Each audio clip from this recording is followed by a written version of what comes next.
Hi there, hello, how the heck are ya? Welcome to my kitchen. If you're new, my name is Alex and I'm very happy to see you. I also hope you stay. Today, first off, it is almost 10 p.m., but I am the most awake at night, so that's how it goes. We are going to do sourdough. Sourdough. I've wanted to buy this since she came out with it. I think earlier this year, maybe even last year. I'm not 100% sure. This is sourdough starter. His name is Otis. It's by Whispering Willow Farm. She has a YouTube channel. If you don't know her, definitely check it out. Her name is Jill. I ordered this a few weeks ago. The starter itself, this little 10-gram package, was, I think, $17, $16.99, $17. And I also ordered a couple of other things with it. Also got one of the oval bannetons. This is for rising your sourdough into the loaf shape that you want. So it also came with a sticker. It says, "So hope harvest dreams help keep our earth clean." And then Whispering Willow Farm down at the bottom. That's cute.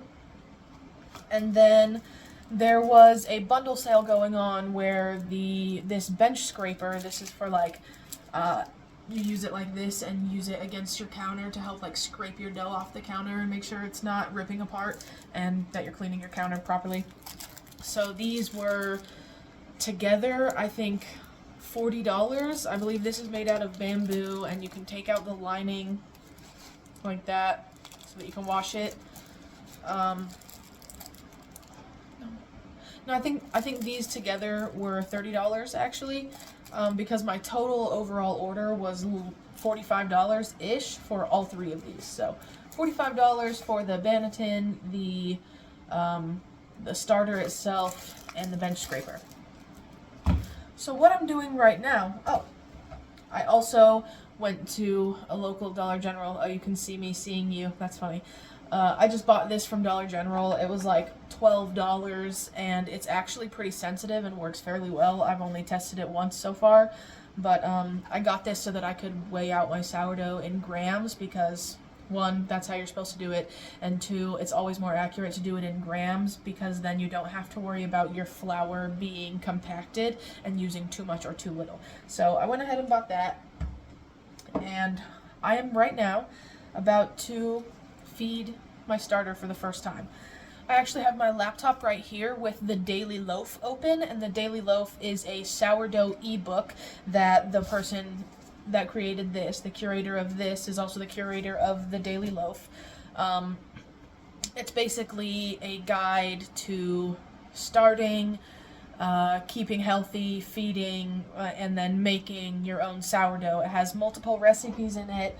It has a checklist of supplies, an in-depth guide on how to start this starter specifically, feeding schedule, and then a beginner focaccia recipe, as well as a daily bread loaf, like a sandwich bread recipe, and then some resources at the end, and that's for free. You kind of have to check out as if it was a product. Go on the whisperingwillowshop.com, I believe, and then choose the Daily Loaf ebook and check out, and it's not going to ask for any card information. It's not going to charge you anything, and it'll send you an email with downloadable files for the Daily Loaf. So that's really cool, and let's start this. Okay, so I just turned on my scale, and I'm going to be keeping my sourdough starter in this 1-quart ball mason jar. It's a wide mouth so that I can stir in there easily and get my hand down in it. So I'm just going to put that on the scale and then zero it out. And then the instructions, which I have pulled up over here. On day 1, mix 10 grams of dehydrated Otis starter, which is this, into 60 grams of water and allow the mixture to set for 8 to 12 hours. So it is currently 9:30 right now. So if I let this sit for the longer side, up to 12 hours, then it'll be ready to feed again at 9:30 in the morning, which will just be more incentive for me to actually get out of bed. So this is 10 grams. I don't even have to weigh it, but it is going to be weighed because I'm putting it on the scale. And it's actually 11 grams, it says. But I'm gonna just go based on the directions still. Because I don't really know what I'm doing. So we're just gonna go by the directions. It says I need to add 60 grams of water. So instead of adding the 11 to the 60, what I'm gonna do is just zero it out again. And then I'm gonna use bottled water. It says to use water with no chlorine so that the yeast doesn't get, not the yeast, so that the bacteria doesn't get slowed. I'm not used to measuring things in grams, so I'm going to do this really slow so that I don't go over. 60 grams of water.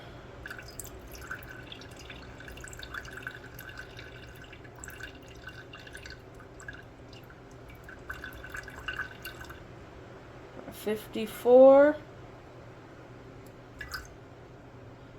$56, $58,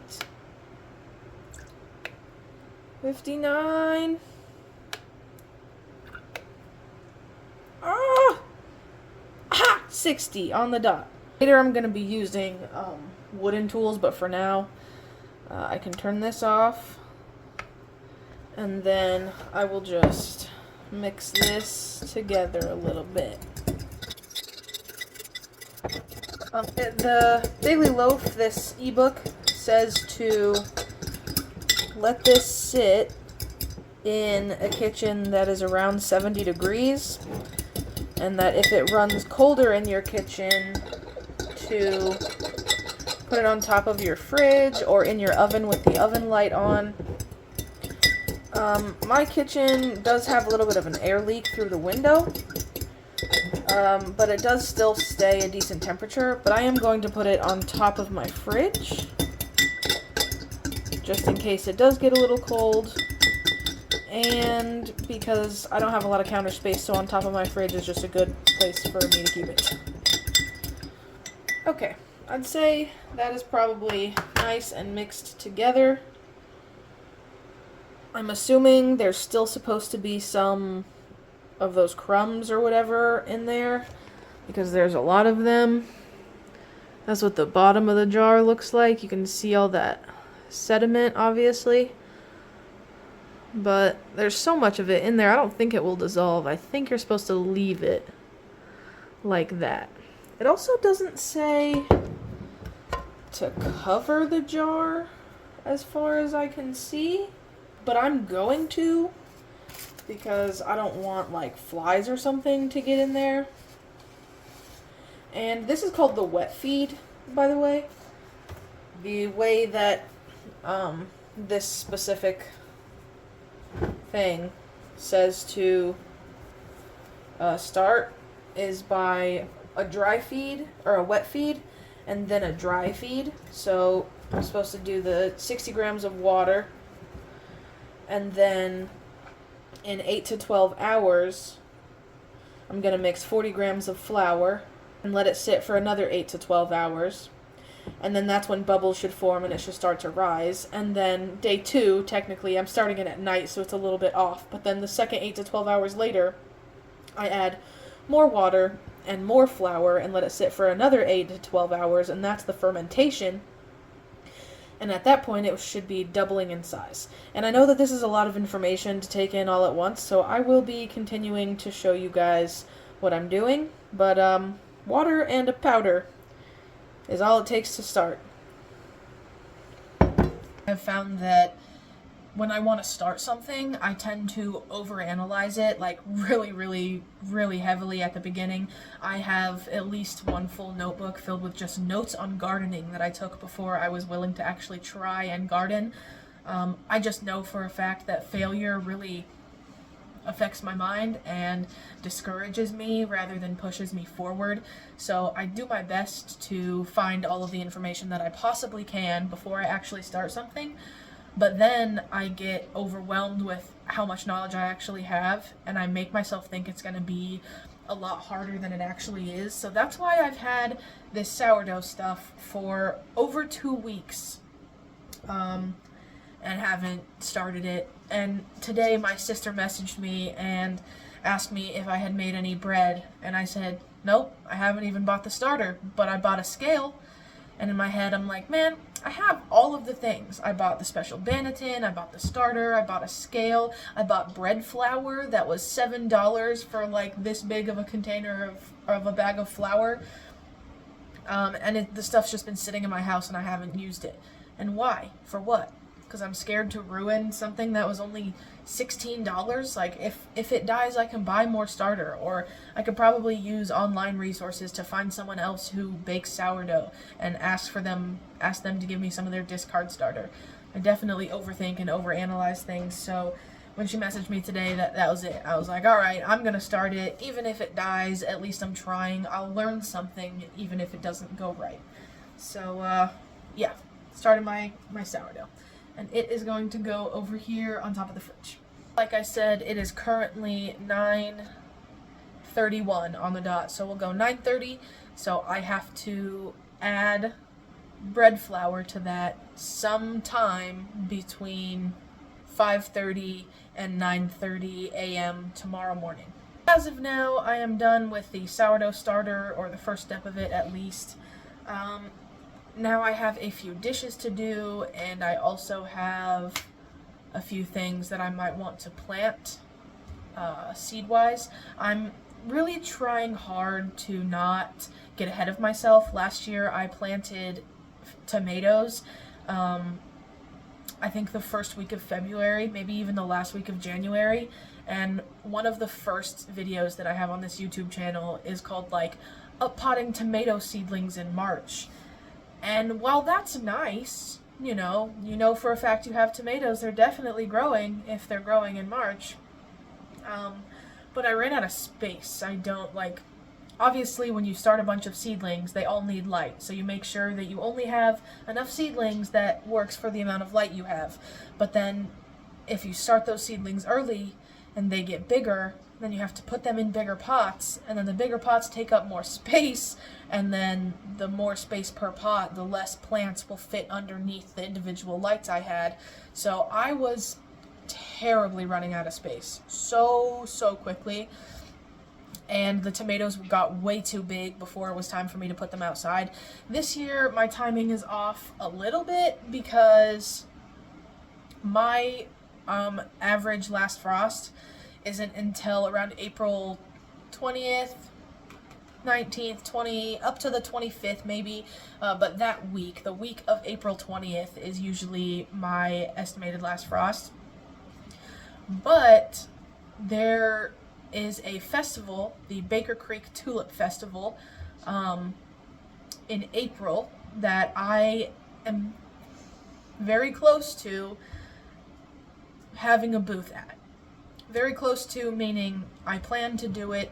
I have a lot of the things set in place and I'm planning for it to happen. I just have to pay the booth fee, and then within a month of the event itself, I will have to register with the health department of the county where the festival is to be able to sell food. So even if I don't sell food, I can just sell plants, and then I can just pay a booth fee. So basically, I'm almost done saving up money and about to actually make the booth fee payment to reserve my spot at the Tulip Festival. So due to that, being on April 8th and 9th, I think, which is just barely about 2 weeks, almost exactly 2 weeks before my last frost. So even though I don't need my plants personally to be ready until after after last frost, I need to be able to have the plants old enough and sellable and ready to go to the Tulip Festival 2 weeks before my last frost.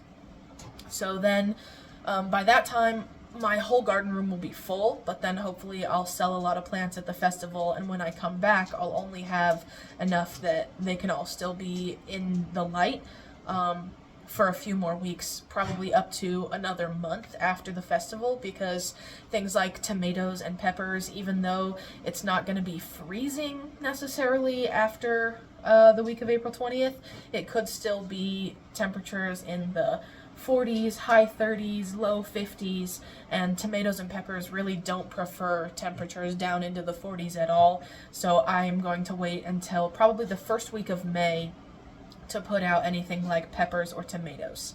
It's been a little bit since I showed you what was growing in the garden room, so I'll take you in there now and show you what's going on. I think it actually looks pretty different in here from the last time that I showed you guys around the room.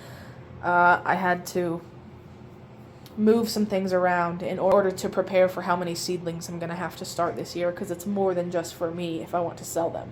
So a few of the plants I've taken out here, the ponytail palm, the hosta, the aloe vera, and the friendship bamboo, they're all sitting in this corner just outside of the grow tent to where they can still get the indirect light from the grow tent. But most of these plants don't need direct light. The bamboo, the spider plant, the ponytail palm, the hostas are all pretty shade tolerant. I have the aloe vera closer because it does like full sun. I just don't have room for it in there. I guess I kind of do right now, but I didn't, and I won't soon. Then in here we just have our 2 Sugar Rush peach peppers and our Chicago Hardy fig.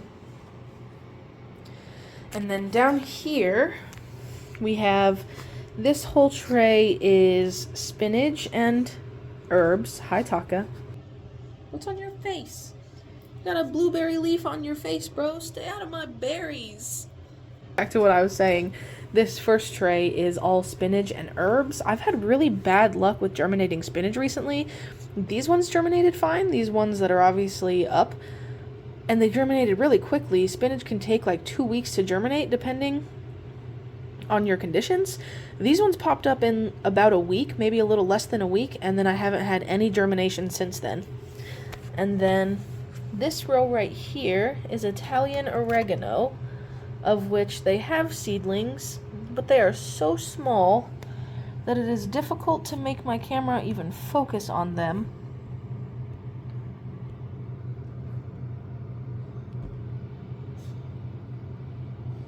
Right there. That's crazy. See, it won't even focus. But yeah, these 2 containers have little oregano seedlings in them, and I'll probably need to water these from the top because these seedlings are so small that they could dry out if just the top layer of soil dries out, and I really don't want them to die. So yeah, these are pretty dry too. These don't weigh enough. This row is common chives, and this row is English thyme, both of which haven't germinated at all yet. Hopefully I'll get some more spinach and herb germination soon. Then over here we have some giant noble spinach, and then 2 containers of Bloomsdale spinach that I've been growing for a while. And then these are 2 artichokes, both of which don't look very good and have been growing a long time, and they don't have any true leaves, so I don't know what's going on with those. Then these 2 containers are slow bolt cilantro, and then nothing is actually planted in these, they're just ready. And then all of these are different kinds of lettuce. There's crisp mint, Landis winter lettuce, Vivian romaine lettuce, buttercrunch butterhead lettuce, black seeded Simpson lettuce, and then little gem romaine on that end over there. This tray here is all Australian brown onions. 9, 10 of those have sprouted. Today is exactly 14 days since I planted them, so some of them could still sprout up. It takes up to 21 days. I'll probably let them go 25 days and then reseed any that haven't sprouted. And then this one in the back is yellow of Parma onions, and we've got 13, 14, 15. Oh, this one actually has one. 16 of these ones have sprouted, so better germination on those ones so far.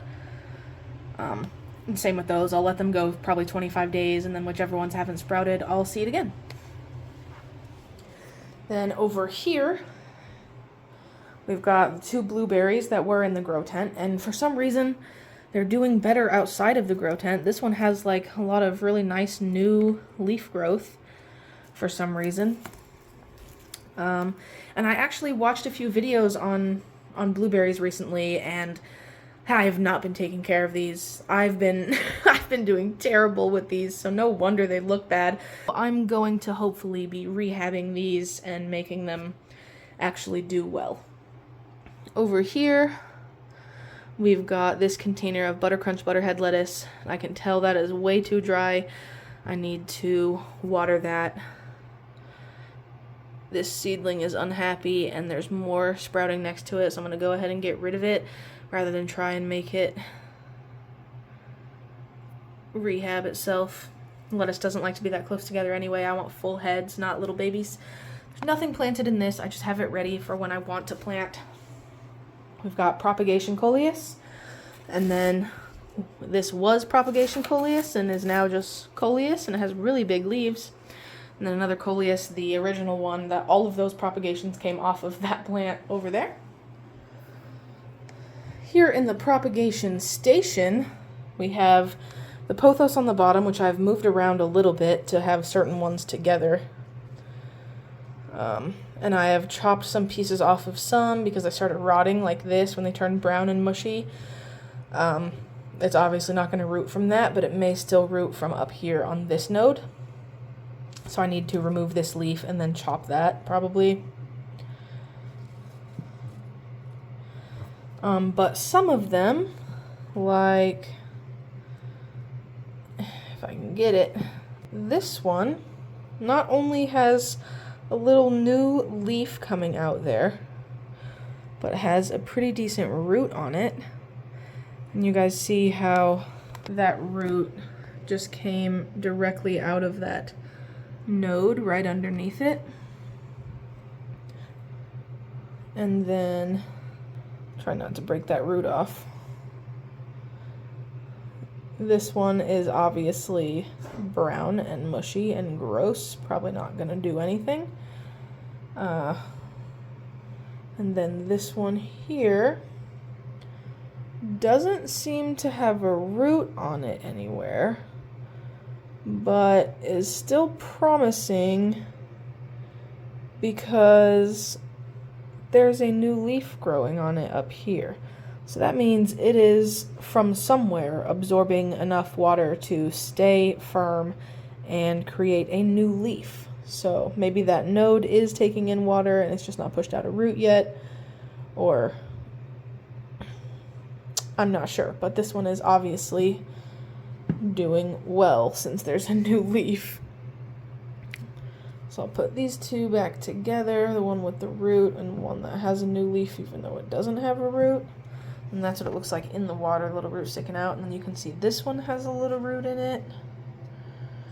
And this one doesn't have quite a new leaf popping off, but right here, I don't know if you can tell, but right here in front of my thumb, there's a little like triangle bit where a new leaf will pop off. It's just not coming up yet. But that one does have a root. This one over here is doing good, and I haven't had to chop any yet. Now some of it is a little brown and mushy, but it already has 3 leaves. These leaves were already on it before I propagated it, and it has no root, but hopefully will. This one has grown a lot of little root nodes along here though. Just there, all those little brown dots were not on there when I put it into the water. And those are little root nodes forming. So I do think this one will root, it just hasn't yet. And I actually think, can you guys see that? There's like a little white tip right here coming out of the root node. I think that's actually a root pushing out of there. Yeah, I'm pretty sure. No roots on that guy. These two guys look like they're rotting, so that's not good. So yeah, the pothos is hit or miss, but all of the coleus has plenty of roots, as well as all of this mint, and I think it's super cool that this mint is growing, is like propagating itself off of this other mint and growing up towards out of the water. So I'll definitely have enough chocolate mint, and my chocolate mint outside that I propagated this off of is actually still growing, so that's good. And then here in the middle, I recently added in some sedum, sea urchin sedum. It's actually a succulent, and I hope it starts to root. Oh, there are some tiny little roots on there, but on the sedum, there's almost always tiny little roots like that, even when it's not in water. Like on the plant in the soil, it has, like on the top of the soil where the plant is hanging over the edge of the container, it has little roots like that all the time. So I don't know if those are actual roots that will turn into something, or if that's just what it looks like. These 3 trays, full containers of just soil for me to seed start in. I guess this book has been really popular on TikTok recently. I don't personally have TikTok, and I actually haven't read a book in probably 2 years, which is sad to say because I used to read all the time. But my sister sent this to me in the mail after asking me if I had read it and telling me she thought I would like it, and it is so good. It is actually so good. It's basically about a war college of people who separate themselves into different groupings based on what their job is going to be, and the main character is supposed to be a scribe, which is the people who... A scribe in that book is the people who, like, record information and pass on history and things like that, and then also give, like, battle assistance to know, like, where things are and geographically and things like that. She was supposed to be a scribe and then ended up being put into the dragon rider unit. So it's basically about her trying to become a dragon rider, and it's super cool. It's very in-depth. I love all... It's so good. The author has a way of, like, describing everything in depth to where you can, like, understand and know what it looks like and kind of, like, feel like you're there without being too much. I don't know if you guys have ever tried to read Game of Thrones or Lord of the Rings. Both are great series. I just can't read them. It's like half a page worth of describing how the grass blows in the wind, and it's too much. But this book has a really, really good really good way of describing everything to where it doesn't get boring, but gives you as much information as possible. So if you like books, definitely try to read Fourth Wing. Well, if you like young adult fantasy, I guess, definitely try to read Fourth Wing. What's up, guys? It is the next morning, and I just got out of bed, and this window is very bright. It is 9:15 in the morning, which puts me at a little bit less than 12 hours since I started to hydrate my sourdough starter, so now we're going to do the second step.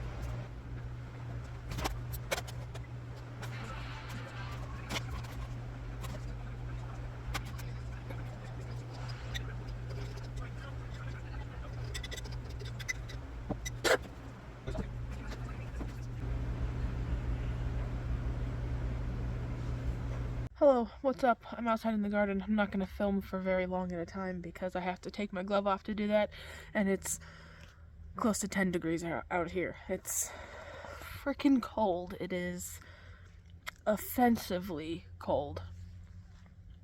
But I just took the sheets off of the garden for the first time in, I think, 3 or 4 days. And I wanted to show you guys how the plants look. Most of these only have protection of sheets. Other than that, I put some containers upside down on top of some, and I'll tell you which ones had those. So this section here are the ones that had containers like this upside down on top of there. That one looks fine. I just put the container back on it. In fact, it looks so good that there's condensation in there, so it's obviously warm enough anyway. As well as this one, and this one had a container. But I think, other than that, well, these two also, these little ones with them had containers on them. But other than that, everything just had a sheet, and then the sheet ended up getting piled with snow. And some things look a lot better than I expected. Some things look a little bit less good than I expected, but overall, everything looks pretty good. So, this kale and cabbage was only covered by a sheet, and I mean, they're cold, they're stiff in some places. I wouldn't want to bend them too much in case they would break, but they are definitely alive. They look fine. This is a sprouting broccoli, and some of its bigger outer leaves have died, the ones that got weighed down by the sheet with the snow on it, but it's definitely got little leaves in the center, and it's alive. Oregano. This oregano has lived through negative temperatures, so I mean, I'm not worried. That one will probably grow back just fine. I've got another cabbage, a little bit smushed on the top, but mostly good. Will bounce back perfectly fine, I think. In this one we have some lettuce and some kale, some bok choy. The kale looks pretty smushed, but as long as it's not too frozen, I think it'll live. The most problematic section would probably be all of these broccolis, cauliflowers, and stuff over here because they were the tallest and had fairly skinny stems. So the tops of them got weighed down quite a lot. This one probably looks the worst. It got weighed down quite a bit and just looks a little bit cold, but I don't think it's dead, and there's actually condensation under there. So obviously it's not too terribly frozen. It's cold, yeah. And then this broccoli was like weighed down like this, like that. So it's a little bit bent, but it's not broken, and if it would have been frozen enough at that angle that it was bent, it would have broken. So I think they're going to be okay. And then those just look kind of the same, a little bit wilty and maybe a little bit of frost damage on the top, but not enough to really be worried about the health, like the structure of the plant. I got as much of the snow off of these sheets as I could, and I'm going to bring them inside and give them a wash and a dry, and I'm going to come out here and recover these plants tonight. It's still cold outside, and I don't want these to be that cold continuously. But right now, obviously, the sun is right there, so they'll have about an hour, maybe 2 of sunlight, and until I cover them back up with the sheets. But this time the sheets will be dry and not covered in snow, so they will hold in more heat. Probably be dark by the time the sheets are washed and dried and I'm able to come back out here and put them on the plants, so you probably won't see that. But I think I'm going to use more containers, 5-gallon buckets and things like that, to put over as many of the plants as I can, all of the ones that will fit, and then put the sheets over those just for extra protection. Even though I think the sheets were enough, I just don't want them to be weighed down, and then if it's windy, I want to treat them as well as possible. So that's how the plants are doing, and I have things to go do. I gotta put these in the washer and pick out some containers to go on top of these plants and things like that. So I'll see you guys soon. Hey guys, what's up? I recorded a little bit the other day, and I know for a fact that I did not end up finishing the video. It's been quite a busy week for me. I'm still working extra because my boss is on medical leave. And I decided that now would be a perfect time to start making sourdough bread. I'm so smart. So I rehydrated my starter with the directions from the Daily Loaf. And on day 1, you wet feed the starter and then let it ferment for 12 hours and then add flour to feed it. It says after that step you should be looking at the side of the jar. You should begin to see tiny bubbles forming even though the starter will not expand much. My starter did not expand much, but there were 0 bubbles. 0. So I was very worried. Next instruction is without discarding any starter, add 40 grams of water and 60 grams of flour to the mixture. And I was like, well, I don't have any bubbles, but I guess I'll just continue. So I went ahead and did that, and then you're supposed to let it sit for 8 to 12 hours, and I did that. And then after you let it sit for 8 to 12 hours, it says, once the mixture has doubled, discard 100 grams of starter. Mine didn't double. It didn't grow almost whatsoever. So what I did was take 2 brand new jars and weigh out how much starter I had and used half of it in each jar, and then continued with the instructions after that. So at that point I had 2 jars of starter, both of which had done nothing yet. And then I fed them with 50 grams of flour and 50 grams of water. And then I let that ferment for 8 to 12 hours. So on the dry feed day, day 2, it actually did nothing. Like I fed both of the jars and neither of them did anything. So the next morning I was very concerned as nothing was happening, and it said it should have doubled or tripled in size by now. So I weighed how much starter I had to see if I had enough starter to even do the next step, and I did. I actually had enough to split a jar and make 3 jars. So I made 3 jars and fed each of them 50 grams of flour and 50 grams of water. And then I let that ferment for 6 hours while I was at work yesterday, and it blew up. It was like, yes, that's exactly what I needed, thank you so much. So it started being active, and I was like, cool, great. And then I realized I had 3 jars of active sourdough starter at its peak rise, and at its peak rise is when you need to use it. So since I needed to use it, I was up until 1 a.m. doing stretches and folds on a sourdough loaf. And I also went ahead and made 2 recipes for focaccia bread, and we'll have to do the last few steps for both of those today. So on the loaf bread, I'll just basically have to shape it and then let it proof before I bake it. And on the focaccia, I will have to overturn it into some 9x13 pans coated in oil and let it rise for I think 2 hours, and then shape it and bake it also. So hopefully by the end of today, I'll have 1 loaf of sourdough bread and 2 big old focaccia breads. I got some new plants, I got some new seeds, things have been really going on. There's things going on outside. I no longer have a mini greenhouse, but I may have a different greenhouse soon. Things have been a little bit hectic. So this is my sourdough loaf, and it's supposed to have tiny bubbles visible under the surface, and I see 1 right here, but not a lot of them. But it was a little bit cold in my house overnight last night, and the top looks dry, like it's dried out a little, but I did have this towel over it, and it was damp, so I did what I could. And then this and this are the focaccia loaves. These are much more hydrated and sticky, and they have definitely doubled in size overnight like they were supposed to, so that's great. And I will be taking these to work with me because I'll be at work all day today, and I don't want these to overproof. And also, after I put those together, I fed my sourdough starter. This is 60 grams of starter, 60 grams of water, 60 grams of flour that I did last night at 11 p.m. and put in the fridge. And it still has little tiny bubbles, and it's growing some, but you're supposed to be able to feed your starter. You're supposed to be able to use some of your starter and then feed it what is remaining of your starter and keep it in your fridge. And in your fridge, it's supposed to be able to continue to rise for like 10 days rather than you having to immediately use your starter after you feed it.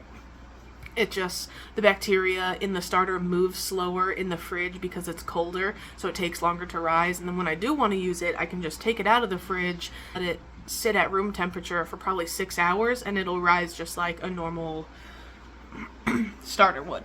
Okay guys, I am on a little bit of a time schedule. I just wanted to talk to you about the bread for a minute and let you know that things are getting a little bit hectic, so the next few videos might be sporadic or just full of like random things rather than me having a specific reason to film. I'll just kind of film what's going on. I hope if you are wanting to make sourdough bread that my trials and tribulations can be encouraging for you, because I thought my sourdough starter was dead for the first 2 days. It didn't do anything that my directions said it was supposed to do, and somehow we managed. I just pushed through and kept going, and it worked. So yeah, in the next video, I'll do a little seed haul with you guys and show you the new plants that I got.